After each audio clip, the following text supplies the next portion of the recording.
after making a name in Kuwait and US po, why did you choose to move to Philippines for your next creative hub po?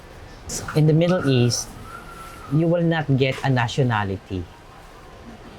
So after 30 years and after that pandemic, parang naisip ko, I'm getting older. I need to go back to the Philippines before magiging too old to work.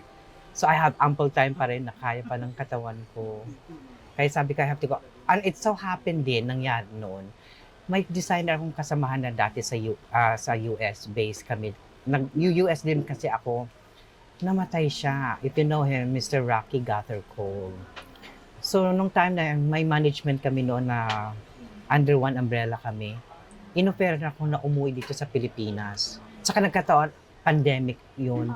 So parang depressed ako. Sabi ko, I think I have to go. I have to go home. Because almost 28 years abroad is enough na for me. Parang ganun. That's why dito ako nagsimula. Noong una, hirap ako ha.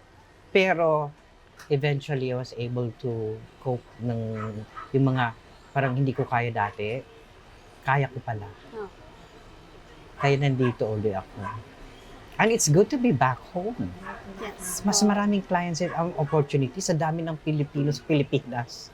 Mas marami pa ditong clients ko kaysa Middle East. Kasi Kuwait is a very small, compact na state. Unlike the Philippines, na vast archipelago, di ba?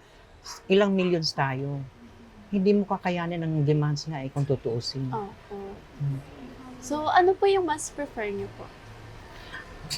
Presently, I love the Philippines. Sometimes I thought na, sabi ko, bakit hindi ko na lang ituloy yung sa abroad? Pero naisip ko rin na happy na ako dito kasi magsisimula ulit ako ng panibago kung babalik pa ako. So happy na ako dito. Philippines is a very good market for me.